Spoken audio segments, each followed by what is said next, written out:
Ja, ich bin's, der Lokalcowboy. Ich bin aber jetzt nicht in einem Lokal, sondern daheim in meiner Kuchel. Weil ein Lokal kann ich mir nicht leisten. Ich hab 2000 Minus am Konto, jetzt muss ich ein bisschen sparen. Jetzt gibt's nur Dosenbier. Mehr ist nicht drinnen, ja. Und deswegen nehme ich jetzt mein kleines Bierglasal zur Hand und Prost euch zu, gell? Also, aufpassen, nicht ins Minus kommen. Ja, das ist mir ein bisschen geschissen. Ich weiß, viele haben mehr, ja, viel mehr Minus, ja.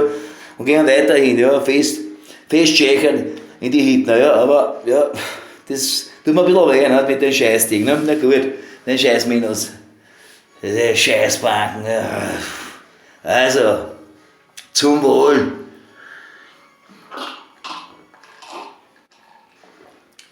Schmeckt gar nicht so schlecht, das Dosenbier. Ja? Vorzüglich. Ne? Vielleicht bleibe ich ein Kugelseifer. Also, grüß euch.